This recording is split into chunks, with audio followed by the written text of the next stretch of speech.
1526 का साल था और दिल्ली की तख्त पर बैठने के लिए दो शक्तिशाली सेनाओं के बीच युद्ध होने वाला था। एक तरफ थे मुगल सम्राट बाबर जो सेंट्रल एशिया से आए थे, और वहीं दूसरी तरफ थे इब्राहिम लोदी जो दिल्ली सल्तनत के रूलर थे।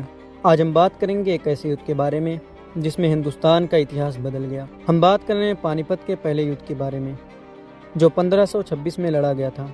दरअसल बाबर को भारत पर कब्जा करने का मौका दिखा। क्योंकि लोदी सल्तनत कमज़ोर हो रही थी, उसने अपने सेनापतियों के साथ मिलकर भारत की तरफ मार्च करना शुरू किया। बाबर ने अपने कुछ पुराने दोस्तों को छोड़कर नए दोस्तों से हाथ मिलाया, जैसे कि राणा संगा और अफगानी चीफ्स। राणा संगा और अफगानी चीफ्स के साथ हाथ मिलाने से बाबर को कई इंपॉर्टेंट फ़ायदे मिले जो उसकी जीत और शक्ति को बढ़ाने में मददगार रहे। जैसे कि राणा संगा और अफगानी चीफ्स के साथ मिलने से बाबर की सेना का साइज और स्ट्रेंथ बढ़ गया। ये अलाइज अपने साथ ट्रेंड सोल्जर्स लेकर आए जो बाबर की आर्मी को मजबूत बनाते थे। युद्ध पानीपत के मैदान में लड़ा गया जो हरियाणा स्टेट में आता है। ये जगह हिस्टोरिकल बैटल्स के लिए मशहूर है। मैं बता दूं कि इब्राहिम लोदी के पास 1 लाख से 1,20,000 की बड़ी सेना थी और वहीं बाबर के पास लगभग सिर्फ 12,000 से लेकर 15,000 की सेना थी।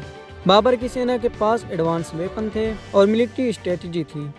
दूसरी तरफ इब्राहिम लोदी की सेना ज़्यादा बड़ी थी, पर उनके पास बाबर के जैसे मिलिट्री टैक्टिक्स नहीं था, यानी उनके पास बाबर के जैसे स्ट्रेटजी नहीं थी। बाबर ने अपनी सेना को कुछ ऐसे अरेंज किया कि उनकी कैवेलरी साइड से अटैक कर सके। कैवेलरी एक मिलिट्री यूनिट थी जो घोड़ों पर सवार सिपाहियों से बनी होती थी। ये यूनिट युद्ध में अपनी स्पीड और स्ट्राइकिंग पावर के लिए जानी जाती थी। उसने अपनी आर्मी के बीच में वुडन कार्ड्स का एक वाल बना दिया, इससे कि इब्राहिम लोदी के सोल्जर्स ईजिली अप्रोच नहीं कर सकें। इसके अलावा बाबर ने तुलुगमा टैक्टिक्स यूज़ किया। इसमें सोल्जर्स को ग्रुप्स में डिवाइड करके इनेमी को घेर कर किनारे पर अटैक किया जाता है। युद्ध की सुबह इब्राहिम लोदी की सेना ने बाबर की सेना पर सीधे अटैक करना शुरू किया। बाबर ने अपने तुलुगमा और तोपखाना के थ्रू उनका भारी नुकसान किया। इब्राहिम लोदी की सेना को समझ नहीं आया कि वो क्या करें। वो अफरा तफरी में आ गए और बाबर की सेना ने उन्हें घेर लिया। आखिर में बाबर की जीत हुई और इब्राहिम लोदी मारे गए।